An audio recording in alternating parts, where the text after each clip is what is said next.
Bio Bio Televisión, con el auspicio de Libérate del estrés con Melipaz, tranquilizante natural de NOP Laboratorios, pinturas y adhesivos Lanco. Llegó la nueva forma de pintar con despacho en 24 horas. DBA Capital invierte en las empresas tecnológicas que lideran la digitalización del mundo. Conoce Silicon Fund en dbacapital.com y Dongfeng T5 Evo, diseño de alta gama y 195 HP de potencia. SIDEF, garantía de confianza. Presentan comentarios de Tomás Mochiati. El estrés y la ansiedad en estos tiempos es indudable. ¿Andas acelerado? ¿Sientes tu mente sobrepasada? ¿Te cuesta dormir bien? Para tranquilizarnos naturalmente, tenemos Melipaz, que calma la ansiedad, relaja y reduce el estrés. Libérate del estrés con Melipaz. Pide tu Melipaz en todas las farmacias del país y venta online con despacho a todo Chile.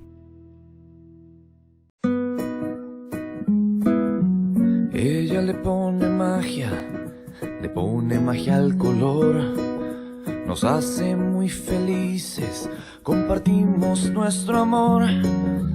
Ponle magia tú también, deja la imaginación volar.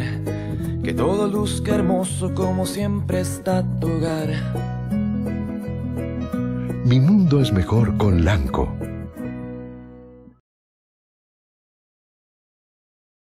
Nunca antes en la historia se había generado tanta información como hoy. Nuestro día a día se está transformando gracias a los avances de la tecnología y la digitalización. Un solo smartphone es más potente que las computadoras que llevaron al humano por primera vez a la Luna. A partir de esto, creamos Silicon Fund, un fondo que invierte en las compañías que crean la tecnología y fabrican los productos que llevan adelante esta tarea. Esta revolución está recién empezando. No te quedes abajo. Invierte en Silicon Fund y sé parte de la digitalización del mundo.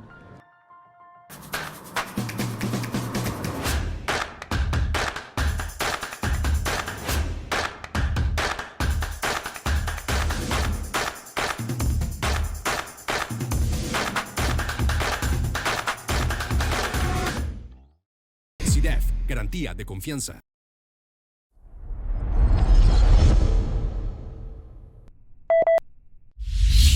Fue una agonía larga. El enfermo se aferraba a la vida, se negaba a morir, buscaba remedios, tratamientos tradicionales y alternativos, médicos y brujos, lo que fuera, para no convertirse en un occiso. Al final se rindió y cayó fenecido. Ha renunciado a una de las principales piedras de toque de los últimos tiempos. George Jackson, el que no quería irse, el que se aferró como lapa al poder, el más odiado del gabinete, terminó cediendo, abandonando, renunciando. Estaba frágil, se demoró mucho ante la indecisión presidencial. Fundador de Revolución Democrática, miembro del núcleo fundamental de su partido, nos dio a todos la versión que, si bien la cúpula máxima de su partido supo antes de que se conociera públicamente el escándalo de la Fundación Democracia Viva, formado por militantes de su partido, él nada supo. Todos los demás sabían, menos él.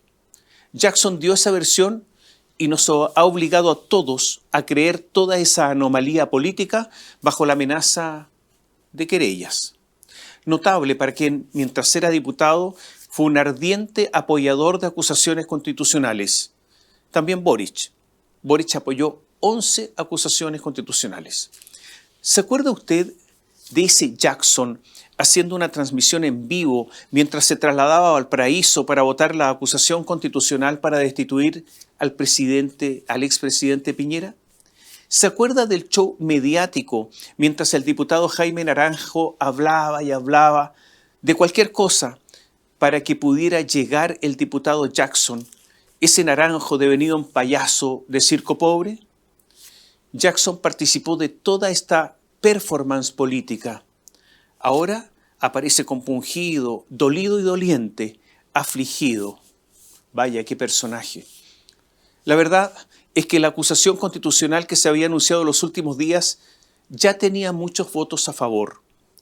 el cálculo de no poder participar en la vida política, si es que esa acusación se aprobaba, seguramente estuvo en esto de la renuncia. Estuvo en la ecuación de la renuncia. Según la encuesta Panel Ciudadano, un 86% de los encuestados quería que se fuera una especie de tsunami. La renuncia lo que provocó en realidad fue alegría y poca pena, salvo de un puñado de incondicionales. La desaparición de la caja de seguridad del Ministerio de Desarrollo Social, en que se aparecen unos hombres vestidos con unos mamelucos blancos, y que vestidos así uno de ellos dice que es un sobrino de Jackson vestido de blanco, y que se llevan computadores y esa caja de seguridad, la que después apareció botada sin su contenido, la verdad es que es un asunto absolutamente misterioso. Un delincuente hizo la llamada desde la cárcel de San Miguel, desde la cárcel de Puente Alto. Está formalizado, pero nada se sabe de los otros, él sabe quiénes son obviamente, que entraron al ministerio. Es un robo extraño, lo que no significa que Jackson tenga algo que ver, pero de qué es misterioso y qué es extraño es extraño. El Partido Revolución Democrática es un partido hoy día pequeño. En sus últimas elecciones internas, ocurridas hace unos días, votaron tan pocos que pareció un comicio de colegio. Así deja Jackson, el senador Juan Ignacio Latorre, la diputada Catalina Pérez, a su partido. En su carta de renuncia, el ministro Jackson prácticamente no hace ninguna autocrítica, responsabiliza a otros una notable falta de honestidad intelectual o de conciencia o de cálculo. Un político pequeño para la magnitud de las responsabilidades que desempeñaba. Es que Jackson no se da cuenta de que hay una enorme cantidad de actos de corrupción. ¿Usted se imagina la actitud que habría tenido Jackson si hubiese estado en la oposición y hubiese sido otro gobierno el que hubiese cometido, o gente de ese gobierno, todos esos actos de corrupción? Muchas fundaciones han tenido un rol político. Democracia Viva, esa fundación formada por militantes de Revolución Democrática, pagó a proveedores de la campaña del apruebo. Democracia Viva fue constituida por personas cercanas a Jackson. La renuncia de Jackson hace patente además la situación del ministro Carlos Montes. Porque, ¿por qué debe pagar políticamente Jackson y no Montes?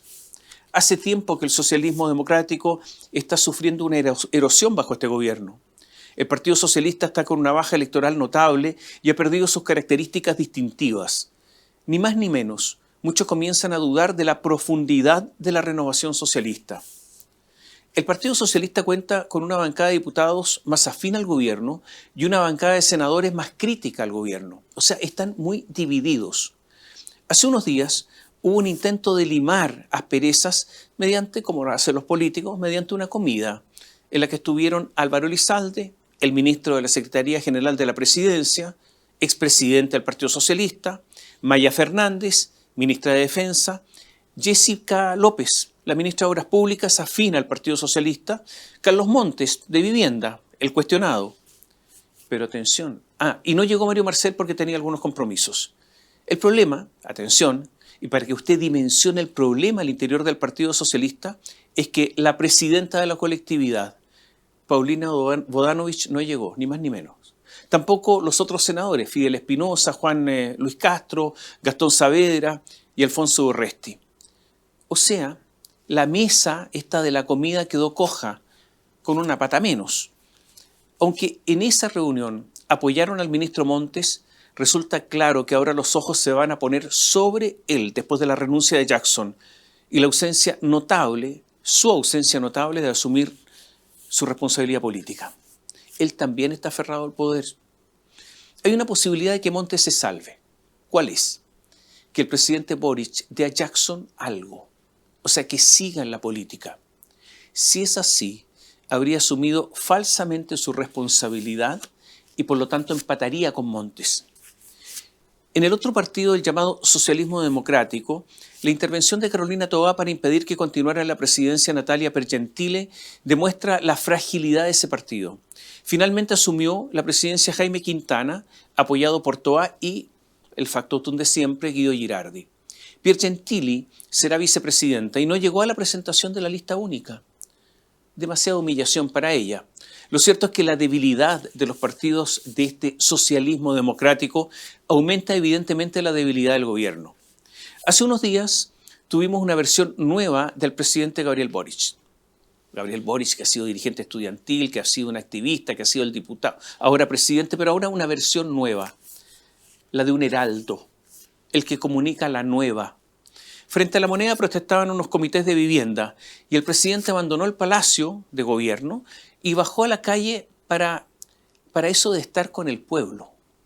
Boric se acercó al líder de los manifestantes, quien, solícito, le pasó su bocina amplificadora.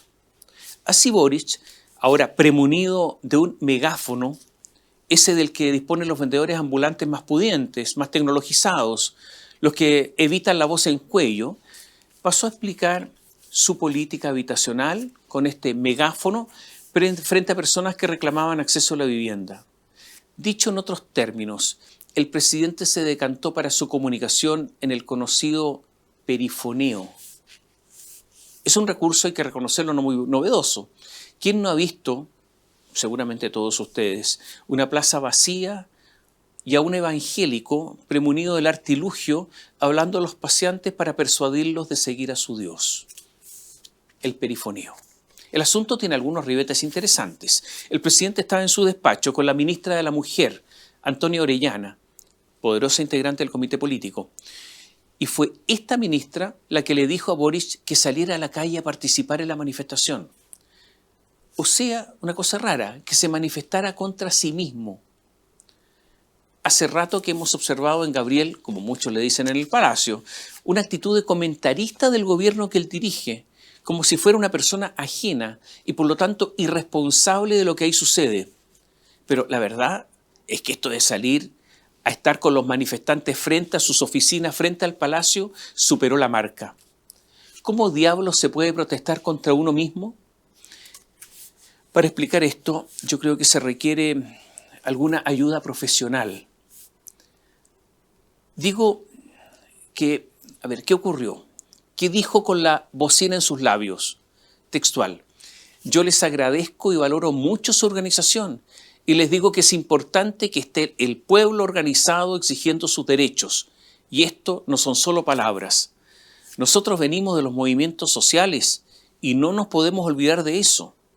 Y agregó Gabriel, no voy a dar mi brazo a torcer para cumplir los anhelos y el programa que el pueblo nos encargó.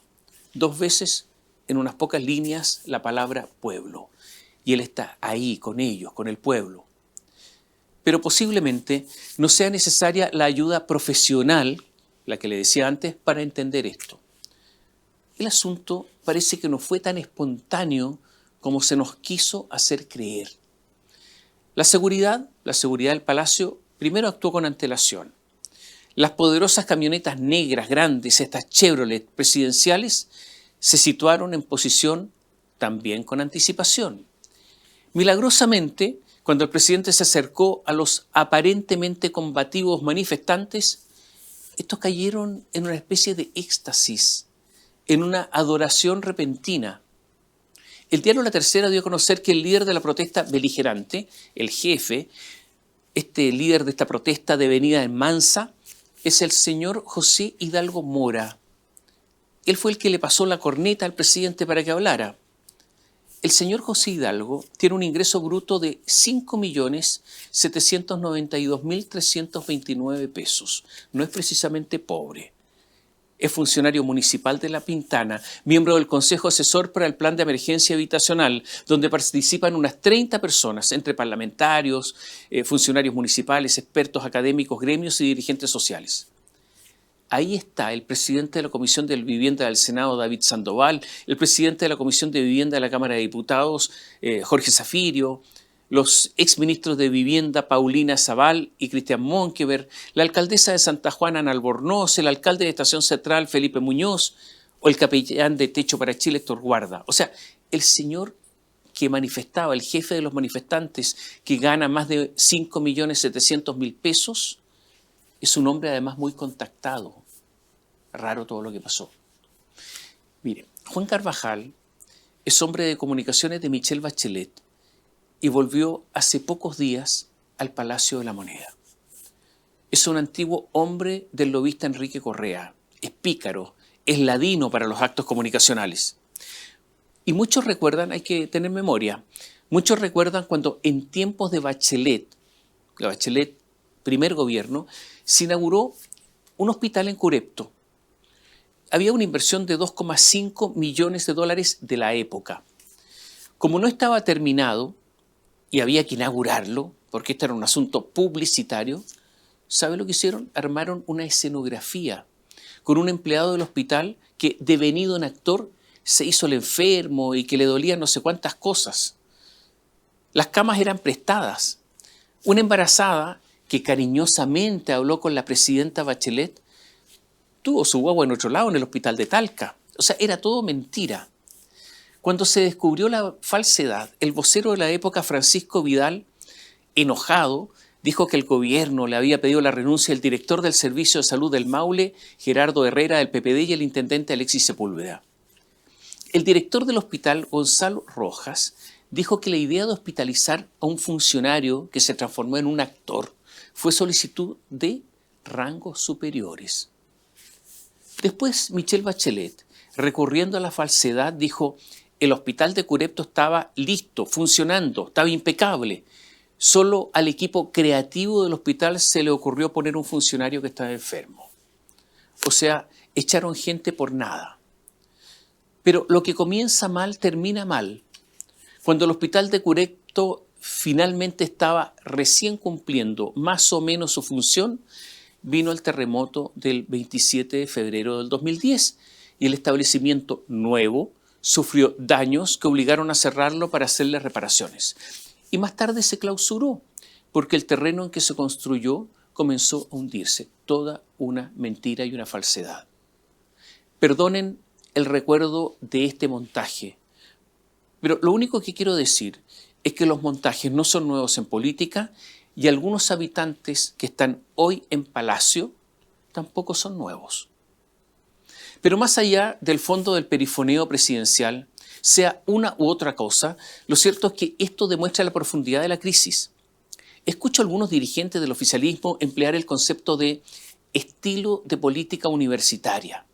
Otros dicen que no entienden la porfía presidencial, esa tosudez, una testarudez que solo provoca daños. Un presidente tiene muchísimos deberes, muchísimas facultades, pero no solamente puede hacer cosas, sino que algunas se las debe hacer, son los deberes, son las obligaciones. Entre estas obligaciones está nombrar a las personas de su exclusiva confianza. Usted comprenderá que es deber del presidente, por ejemplo, nombrar ministros. Forma parte de su deber, pero no puede haber un país sin ministros. Es deber del presidente nombrar subsecretarios, delegados presidenciales, jefes de servicio, a los miembros del Consejo de Auditoría Interna del Gobierno. Porque si no lo hace, lo que existe es un grave incumplimiento de sus funciones, porque esta es una atribución exclusiva y excluyente. El presidente Gabriel Boric no nombró a 3 de los 6 funcionarios que componen la instancia, que es el Consejo de Auditoría General del Estado. Esta es la que vela justamente de las cuentas del gobierno, si se ejecutan bien o mal, da instructivos. Esta ausencia de nombrar a 3 de 6 funcionarios solo se puede calificar de irresponsabilidad del presidente Boric. Porque si tanto prometió en campaña velar por la probidad y después no nombra a los que deben velar por eso, la promesa se transforma en el perifoneo evangélico en la plaza vacía de lo que le hablaba de antes. Y esto es justamente lo que ocurrió.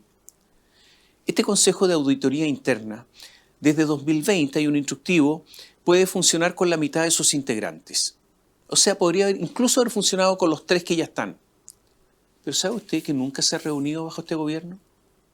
O sea, a los 3 que están le pagan para hacer el trabajo y nunca se han reunido, nunca han hecho el trabajo.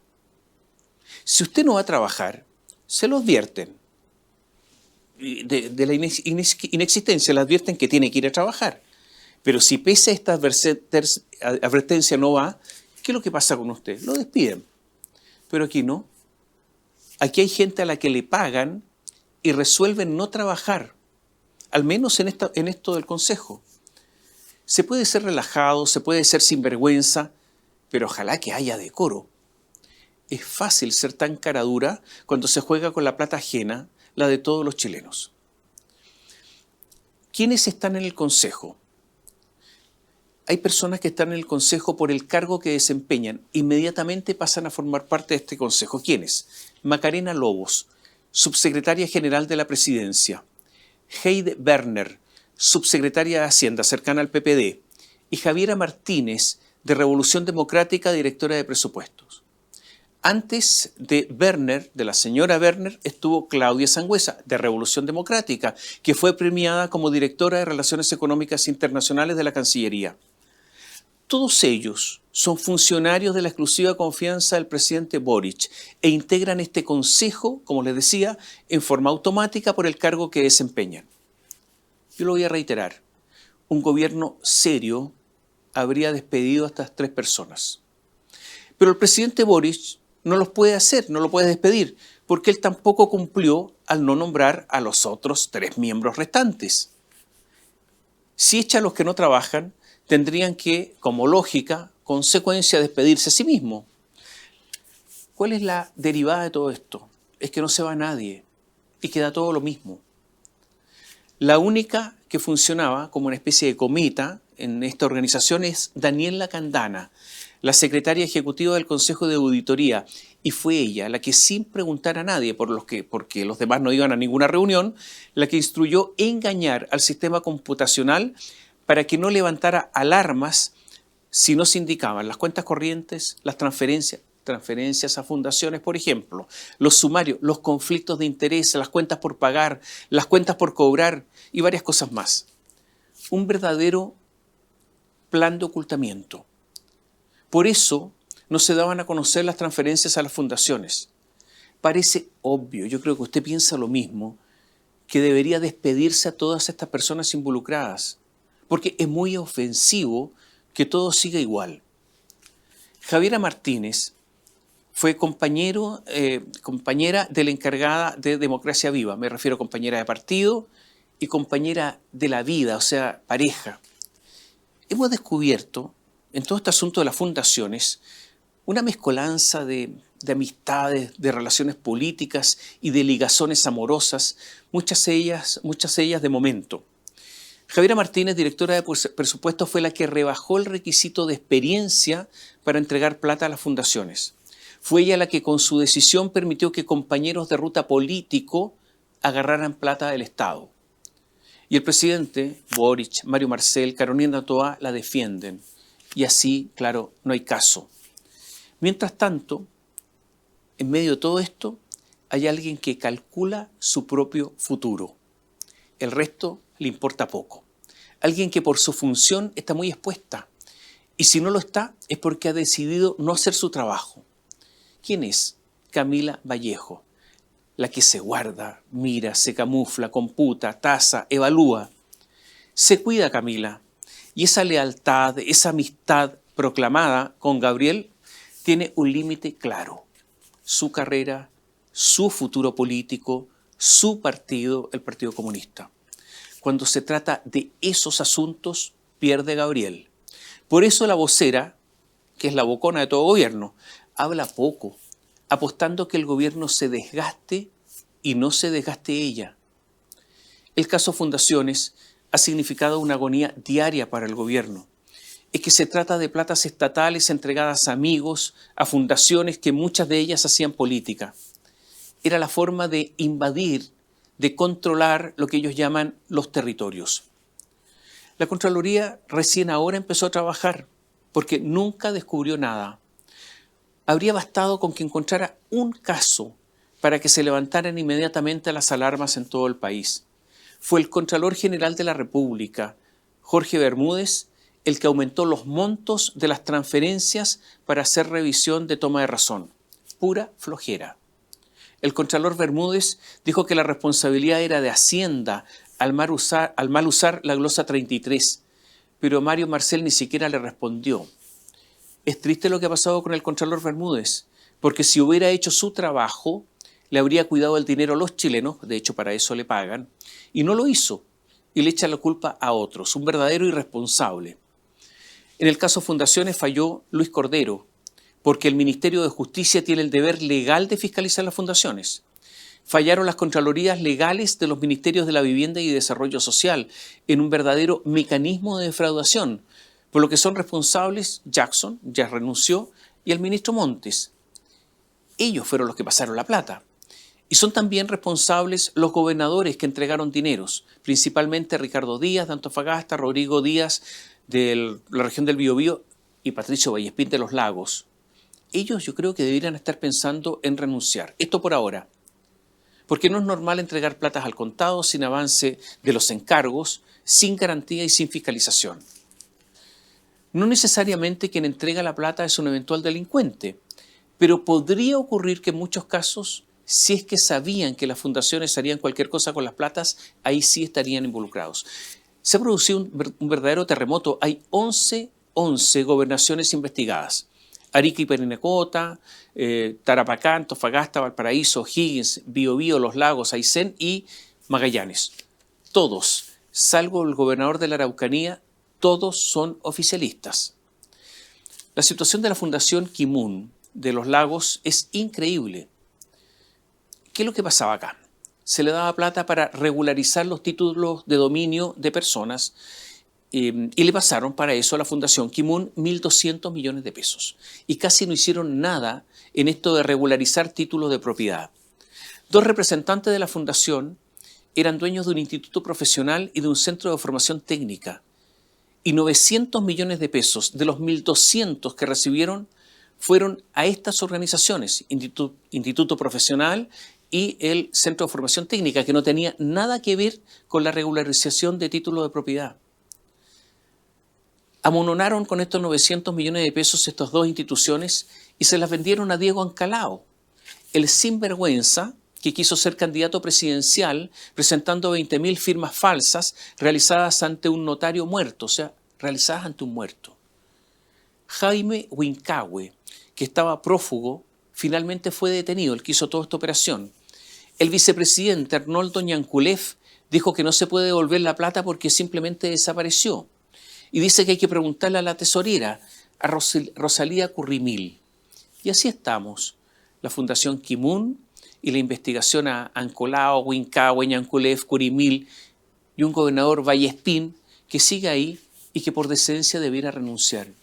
Nos llena de explicaciones torpes, un poco estúpidas, tratando de salvar su responsabilidad.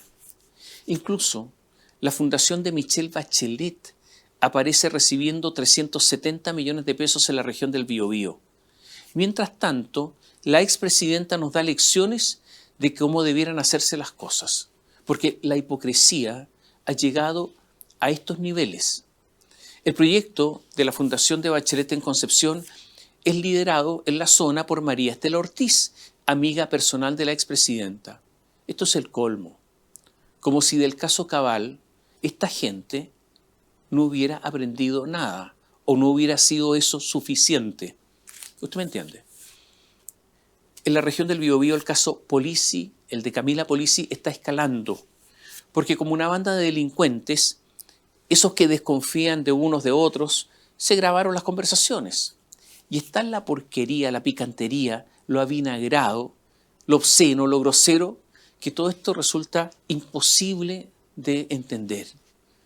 En Biobío, contamos, habló Matías Godoy. Él es el representante legal de Frumisal, la OTEC, que le vendió a Sebastián Polanco el pololo de Camila Polisi. A esta OTEC le pasaron platas estatales. ¿Y qué grabó?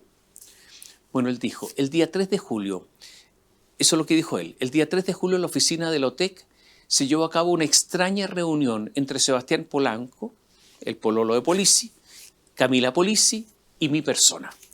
La reunión se tornaba cada vez más violenta y hostil entre ellos. Decidí grabar con mi celular, porque ellos incluso se insultaron y golpearon, por lo que creí que si me agredían tendría una prueba de ellos. Así lo dijo él como testigo clave cuando se autodenunció. Empezaron una pelea entre ellos a golpes. Y en esa reunión, Sebastián le decía a Camila que estaba loca, que era una persona violenta, que no había que creerle nada de lo que decía porque era una persona mentirosa experta. Y Camila le respondía y se defendía diciendo que Sebastián estaba molesto porque creía que ella había mantenido relaciones sexuales con una persona que le habría aprobado el proyecto en el Gore Bio Bio, a quien no identificaron por estos favores. Todo esto es tan brutal que cuando yo no hay plata porque la destinaron a otras cosas, ¿sabe lo que dijo Polisi? Porque empezó a buscar soluciones. Camila dijo, la plaza no hicimos nada, pinten algo rápido para dar la apariencia de que hemos cumplido. Ay, que no hicimos los cursos para reparar, limpiar tapas de rejillas de evacuación de agua en una plaza. Démosle los diplomas para dar la apariencia de que se hicieron los cursos. O sea, una delincuente de tomo y lomo. Mientras tanto, nuestra economía, mientras todo esto ocurre, la economía se sigue deteriorando. Es como si Boric y Marcel vivieran en otro mundo. El país está estancado. Aumenta el déficit público porque cuando la economía está mal, lo que ocurre es que cae la recaudación tributaria. Codelco es la primera minera del mundo. Lo repiten ellos como loro, ¿eh? Somos los primeros en el mundo, la más grande. Pero solo rentó, después de impuestos, durante el primer semestre, 175 millones de dólares. Con eso no alcanza ni para pagar el Transantiago. Para nada. Antofagasta Minerals, de los Luxic, que es mucho más chica, rentó 330 millones de dólares, al mismo precio del cobre, en el mismo Chile, etc. Una vez más, es el fracaso del Estado como administrador. Codelco está tan endeudada, debe 18.000 millones de dólares, que sus utilidades no bastan para pagar los intereses de esa deuda. Mientras tanto, los bonos que se reparten en la empresa estatal siguen viento en popa. La verdad es que hoy Codelco trabaja para pagar los millonarios sueldos de ejecutivos y de muchos trabajadores. Es como si ellos lo hubieran expropiado a los chilenos, porque ahora en la práctica pertenece a ellos, solo a ellos. Pasaba esto mientras la tercera sala de la Corte Suprema dictó la sentencia definitiva contra las ISAPRES a propósito de la situación del GES, al decir que se debe volver al precio de 2019 y devolver unos 500 millones de dólares. Nuevamente la Corte Suprema establece en forma totalmente ilegal un fallo de aplicación general y no solo para los que demandaron, porque ya es costumbre fallar contra texto expreso. Cuando usted tiene una enfermedad grave, uno consulta la opinión de más de un médico, pero la Corte Suprema no. Solo basó su fallo en un informe de la Facultad de Economía de la Universidad de Chile. En el voto disidente, porque fue 4-1, la ministra Ángela Vivanco escribió que no solo los fallos deben afectar a las partes, sino que el estudio de la Chile no contempla una serie de costos y de distintas realidades de cada ISAPRE, además de desconocer fallos anteriores de la misma Corte. Lo cierto es que lo que ocurre es que viene la quiebra de las ISAPRES y además puede venir la quiebra de muchas clínicas porque las ISAPRES no le van a pagar lo que les deben. Tengo la impresión que el juez Sergio Muñoz y sus acólitos no han dimensionado lo que puede ocurrir. Lo que le puede ocurrir no solo a las ISAPRES, sino que también a ellos. Y el gobierno no dimensiona tampoco las consecuencias políticas de todo esto. Yo sospecho que esto puede ser enormemente explosivo. Acuérdese lo que le digo. Pero es que en el Poder Judicial hay cosas que pasan que son incomprensibles. Se está dictando un auto acordado para trabajar per secula seculorum, para siempre en forma remota. Todos calentitos en su casa. Se sabe que en forma remota hay menos productividad. Le voy a dar un dato. Hay una empresa que es la empresa que fabrica el sistema Zoom para trabajar a distancia. ¿Sabe usted lo que hizo esa empresa que fabrica el sistema Zoom? Ordenó a todos sus dependientes, a todos sus trabajadores, a todos sus empleados, volver a trabajar presencial. La hija del juez Sergio Muñoz se fue clandestina a Italia. Sin decirle a nadie, en forma ilegal, trabajó a distancia. Nosotros le hemos preguntado al Poder Judicial sobre esta situación, si es que va a haber sanciones, y ha sido muy difícil obtener información. El juez Muñoz es muy poderoso y su hija vive con él. O sea, él debería saber la pillería de la hija. Con el auto acordado, de acuerdo al principio pro reo, se blanquearía a la hija jueza tramposa. O sea, se dictan normas para ellos mismos. Por eso, cuando con voz engolada hablan de hay que respetar el Estado de Derecho, a veces simplemente no cabe sino sonreír. Además, es un poder que nadie fiscaliza, que se autorreproduce en medio del nepotismo. ¿Quiere que le dé algunos ejemplos o varios ejemplos? Aquí van. Sergio Muñoz tiene una hija jueza de garantía, que es Graciela Muñoz, lo que le decía recién. Juan Eduardo Fuentes tiene un hijo y una hija jueces de familia en San Miguel, ministro de la Corte Suprema. Haroldo Brito, ministro de la Corte Suprema, tiene una hija jueza de garantía. Adelita Rabanales, sobrina del presidente de la Corte Suprema, con marido administrador del cuarto juzgado Tribunal Oral en lo Penal. Diego Simpertigue, con pareja notaria en Colina, ex jueza de un tribunal oral en lo penal. María Teresa Letelier, con hija ministra en la Corte de Apelaciones de Rancagua. Bárbara Quintana. Manuel Antonio Valderrama, con señora notaria conservadora en Buin.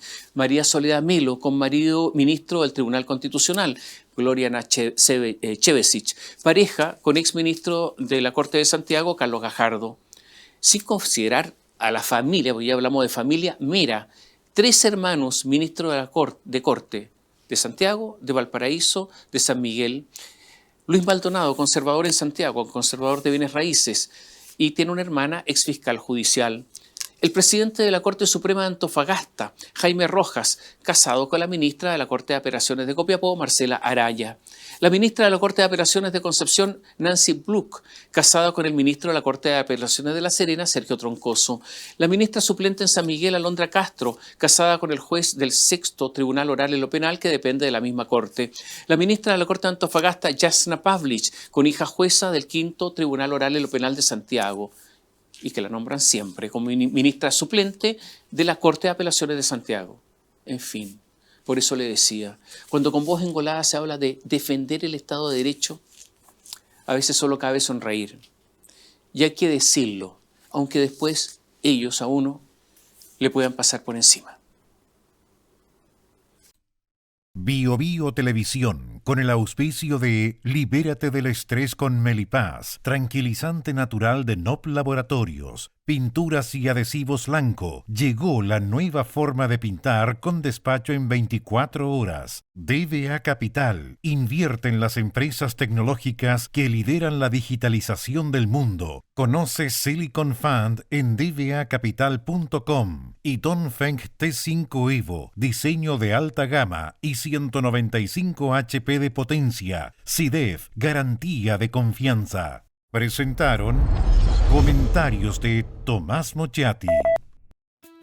El estrés y la ansiedad en estos tiempos es indudable. ¿Andas acelerado? ¿Sientes tu mente sobrepasada? ¿Te cuesta dormir bien? Para tranquilizarnos naturalmente, tenemos Melipaz, que calma la ansiedad, relaja y reduce el estrés. Libérate del estrés con Melipaz. Pide tu Melipaz en todas las farmacias del país y venta online con despacho a todo Chile. Ella le pone magia al color. Nos hace muy felices, compartimos nuestro amor. Ponle magia tú también, deja la imaginación volar. Que todo luzca hermoso como siempre está tu hogar. Mi mundo es mejor con Lanco.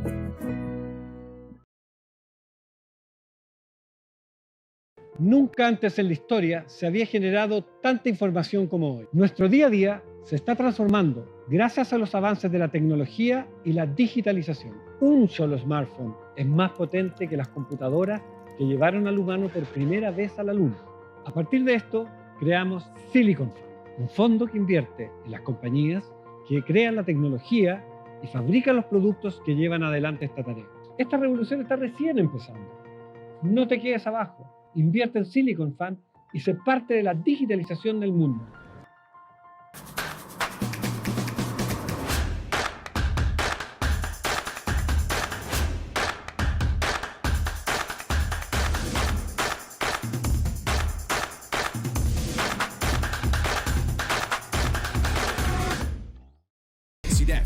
garantía de confianza.